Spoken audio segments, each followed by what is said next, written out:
Welcome into Sideline to Sideline, another edition on HeartlandCollegeSports.com. I'm Pete Mundo, Matthew Postins, and Cameron Brock. And guys, hopefully this show will go better than my intro did right there. Let's look back on last week and start with the game of the week, at least what we thought was going to be the game of the week. And it was a good one in the Big 12. Oklahoma State going on the road to Lubbock, tough place to play, and Texas Tech held it close. Cam, you were the guy who predicted OSU by 25. I think when you look at the game, the score was closer than the game actually was. Is that kind of how you viewed it?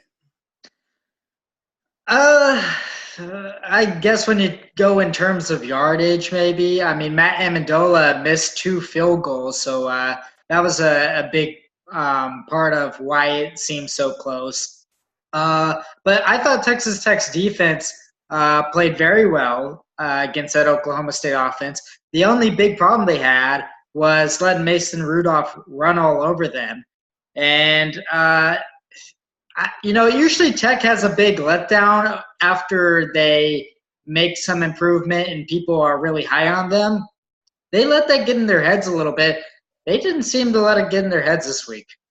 Yeah, I was very impressed with Texas Tech, where not that I thought they were going to win the game. I was with you. I thought Oklahoma State was going to win it by, at least a couple of touchdowns based on the fact that they had lost earlier to TCU. They were going to be upset, angry. They were going to take it out on a bad Texas Tech team. But Matthew, as you watched that game, I think you had to say we all gained some respect for the Red Raiders after this past weekend. Yeah, I think the big thing for them is they're creating turnovers right now that they weren't creating a couple of years ago, or even last year when I saw them a couple of times on the road. And that makes a difference. When you're playing a team like an Oklahoma State or a TCU, you've got to find a way to change the field. And they were able to do that in a couple of different instances in that game. It was just, there were some little things that got them, like the missed field goals that Cam mentioned, not being able to contain Mason Rudolph late in the game. Mason Rudolph's not exactly the swiftest guy in the world, but you got to account for where he is. And that one time they didn't account for him, he really burned them late in the game. So Tech's gotten better. That's clear. David Gibbs, I think he's finally gotten a hold of that defense and starting to get it to do the things he wants it to do. Dakota Allen returning has certainly made a big difference for them defensively. And, they have the makings of, I think probably a 7-5 bowl team at this point, the way things are going. So you do think that this is a team that certainly is on the rise and is no longer, let's say, in that bottom third of the Big 12. You're going to say this is a middle-of-the-pack team then, Matthew? I think they can be. I mean, with that offense that they have, we didn't really talk about Coty not playing in the second half of that game. That really hurt them from an offensive standpoint too. But, if they're healthy and the way the defense is playing, they're probably not going to beat an Oklahoma or even a TCU, but they're going to challenge pretty much everybody else in the conference. One thing to bring up is that they're 6th in the nation in turnover margin. I mean, that's a complete 180. They're first in the Big 12 in turnover margin. So, Cam, I mean, I know as an alum, sometimes you want to be a little pessimistic. We all do with our teams. But do you look at this as a situation where the fan base is now buying into Kingsbury and he appears to be much safer than the hot seat he was on coming into the season? I think most people I saw a lot of people expecting Tech to win this game, which I was like, no way. So I think a lot of people have already bought into Kingsbury even before the season, but there's always going to be some of those pessimists who say Kingsbury needs to go. And there's always going to be some of those who think Texas Tech is going to win out. But for the most part, I think the realistic thing is that Kingsbury's going to keep his job. The defense has made huge strides from where they were just 1 year ago, much less than the past decade. I think this is a team, as long as they can get recruits, this coaching staff is here to stay. Matthew, let's talk about the game you were at, and that is, of course, Iowa State, Texas. I know it's about a week ago now, but just give us your thoughts on the atmosphere, Ames as a town, Jack Trice, the whole thing. What was your impression of game day? Yeah, it was really nice. I got there about 2.5 hours before, just kind of walked around the stadium a little bit. they've made a lot of improvements there over the past few years. They've got an end zone club now. They have their athletic offices on the other side, but they have kind of an end zone club there too. Not a lot of frills in between in terms of suites or anything like that, but the stadium's named after the first African-American football player at Iowa State, Jack Trice, who died in his second college football game, I believe, in 1923. So they've got a huge tailgate area around the athletic center. They do a really good job of, keeping fans involved in the game. And they had a lot to be involved in Thursday night against Texas. Even though they lost, it was a close game throughout. And really what turned that game was the way Texas's defense played.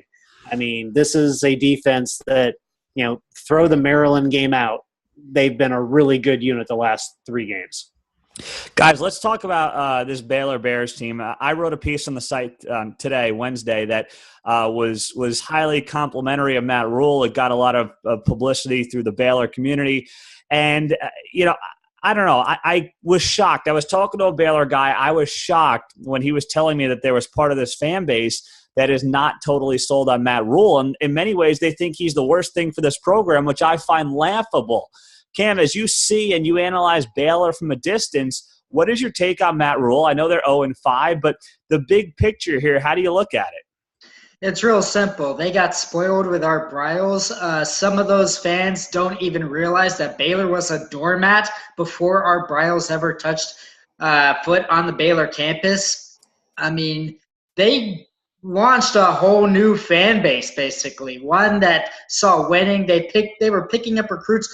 I used to report on recruiting, and a lot of those Baylor recruits had no idea that Baylor was a doormat. This was a program that went 0-8 every year in the Big 12, lost to Kansas some years. And so I think they're just really, really spoiled, some of them. And for the most part, I think Baylor fans understand that Matt Rhule is a great guy and he's going to lead this program to new heights. But they got used to winning, and that happens. Matthew, you're obviously also a Texas guy yourself. So as you, whether it's intermingling with Baylor fans or just hearing from fans, Big 12, Baylor, other schools and whatnot, how do you view this situation with Matt Rhule and whether or not I think it's short-term pain for long-term gain on and off the field? How do you assess it?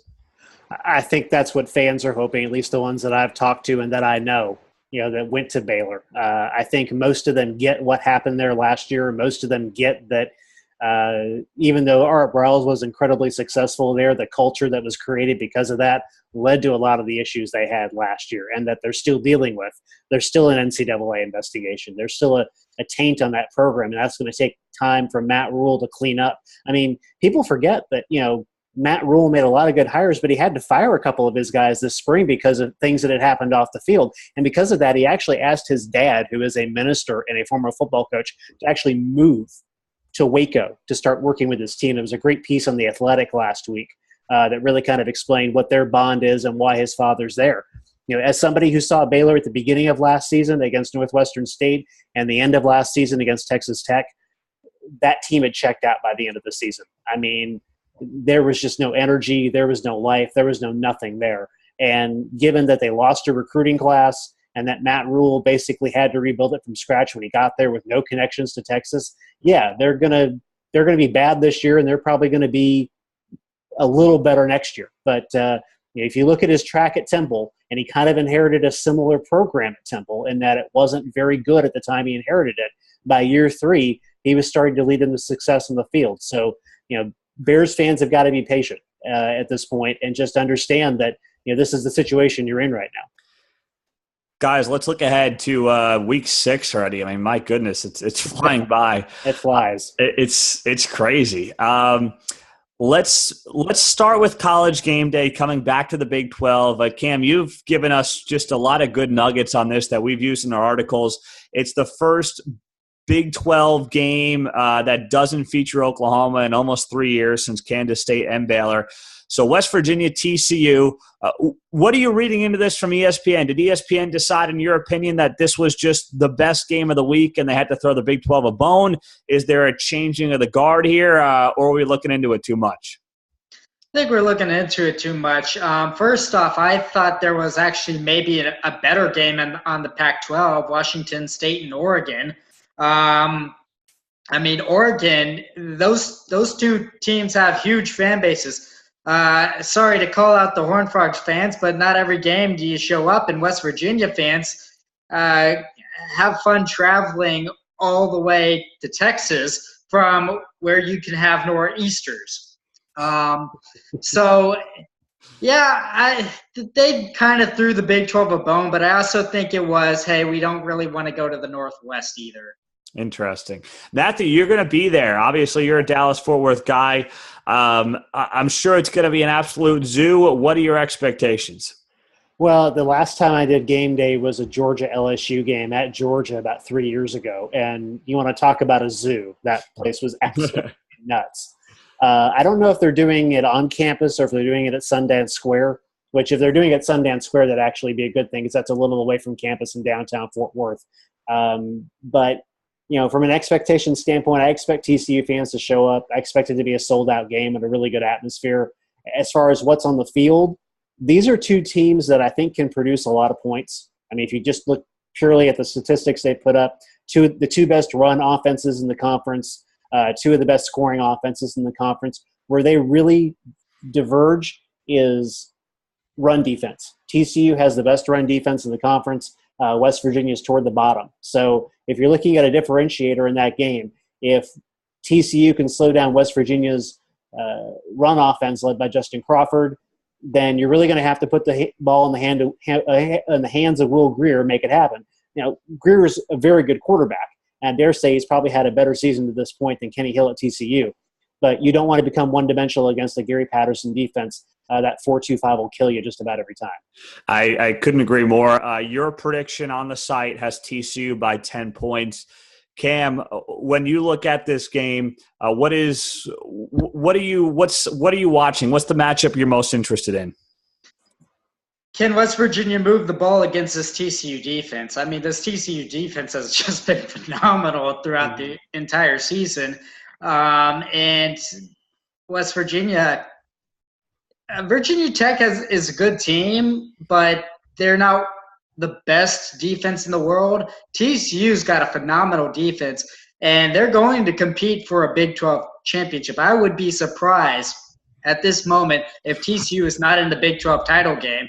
And, right now I see them in the New Year's Six Bowl only losing to Oklahoma. So I think TCU wins this by 2 touchdowns at least. Wow, okay, I'm with you. I do think TCU wins. I think it's about a 7 to 10 point game. Let's bounce around the two lesser games on the schedule. Let's say Texas Tech and Kansas. Who do you guys like in that game and why? Well, I'll take Texas Tech. I mean, just the way that Tech has played the last couple of weeks. I mean, that's a game where, last year if they'd have played one another, and they did, it was a really close game actually until the fourth quarter because Kansas went into Lubbock and played them really tough for 3 quarters. I don't think Kansas's defense is quite in Texas Tech's league. I never thought that sentence would ever come out of my mouth. But the way Tech's defense has played the last 2 weeks, I think they go into Lawrence and they end up coming out with a win. Cam, who you got? I got Texas Tech easily. Here's a couple of stats for you. 1, Tech has never lost in Lawrence. And 2, the only time they did lose to Kansas, it was in overtime. Cliff Kingsbury started the game, and he got hurt in the third quarter. Kansas came back and won against a B.J. Simmons-led offense. There's a throwback stat for you. I like that. The other lesser game of the weekend, Oklahoma taking on Iowa State. I imagine we're all going to take the Sooners in that one, but what, if anything, do you think Iowa State can do to try to get that win, Matthew? They've got a pretty solid defense. I mean, I mentioned to you guys when I was up there, Jake Lanning looks like a linebacker. He doesn't look like a quarterback anymore. He had like 20 tackles against Texas. Just a ridiculous number. And they've got some pretty good linebackers, and they can get to the quarterback. The problem they're going to have is offense. Jacob Park had a pretty tepid game against Texas. They didn't run the ball particularly well. I think they had 10 yards rushing against Texas. So they've really got to get the offense moving against Oklahoma's defense, or they're really not going to have much of a chance in this game. Sooners rolling. Matthew, Cam, what do you got? Well, I want to throw this stat out there. Oklahoma is 74-5-2 against Iowa State all time. So Sooners should be pretty comfortable right now. And Iowa State, they've got two of the top 5 in tackling in the Big 12. So I really like to see how this defense goes up against that Oklahoma offense led by Lincoln Riley's system and also Heisman candidate right now, Baker Mayfield. I totally agree with you guys. Now, the other game of the week, the fourth game, is really, to me, you can argue it's the most intriguing game. Kansas State on the road against Texas. And I just think for both of these teams and both of these programs, this game is going to define their seasons. Kansas State came in, we thought they were a Big 12 contender, and they really haven't looked like it so far in many facets of the game, whereas Texas is coming off a great defensive performance against what we thought was a solid Iowa State offense. But the offense, Shane Buechele, the running game, even Tom Herman admitted this week, it's really not in sync. It's not where he wants it to be. So I view this, Cam, as a game that has a lot on the line for these two teams. Well, since the Big 12 started, Kansas State is 3-3 in Austin, and they actually lead this series 10-8 all time. And most of those victories are coming since the Big 12 was started. Kansas State has a lot of success against Texas. They're on a 6-game win streak against schools from Texas. And, if Tom Herman decides not to run the ball, I've got Kansas State all day. Chris Warren needs to get that ball. Matthew, what do you think of this game?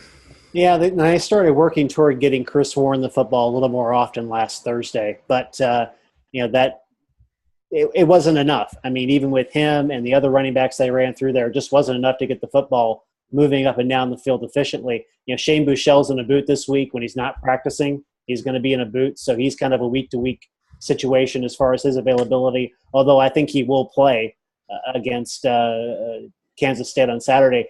To me, for Texas, it's all about their offense. And really, it's all about the offense for both teams. Whichever offense plays better will win this game because we know both defenses are pretty good. And second, for Texas, I think it's a big game for them from the standpoint of trying to get to a bowl. They've only got 2 wins right now.